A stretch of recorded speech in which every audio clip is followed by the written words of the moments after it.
Bonjour à tous. Est-ce que vous êtes conscient de tous les freins qui viennent entraver votre carrière? Aujourd'hui, je voulais vous parler en particulier de cette croyance qui est que pour obtenir le succès, il faut travailler dur, dur, dur, dur. Cette croyance, on l'a déjà tout entendu, hein, tous et tout entendu. Ça peut venir tout simplement de la société, hein, qui vient avec une injonction, dire que le travail, l'effort, le travail viennent ensuite récompenser le succès. Ça peut aussi venir tout simplement d'une loyauté familiale. On a vu nos parents trimer, trimer, trimer pour obtenir et gagner leur vie.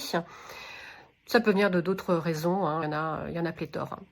Hem, Tout ça, c'est bien, mais quand on se traîne cette croyance, ça peut venir, vraiment, auto-saboter notre carrière. Je suis, coach et maître PNL et je rencontre régulièrement des personnes qui sont brillantes et qui sont, elles-mêmes dans cet auto-sabotage.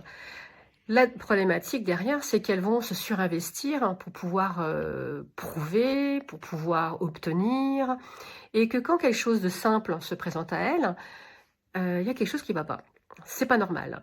Quand on leur propose une opportunité qui leur paraît arriver comme ça, du ciel, c'est pas normal. Il y a quelque chose qui va pas. Donc elles sont capables d'aller jusqu'à refuser justement des opportunités de travail parce que justement c'est trop facile. Il y a quelque chose qui va pas.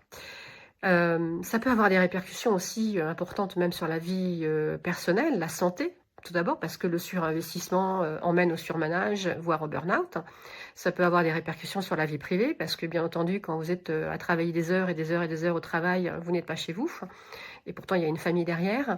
Donc, voilà, tout ceci, ça emmène quand même des choses plus ou moins graves et c'est un sujet qui peut se travailler, aisément en coaching, en PNL.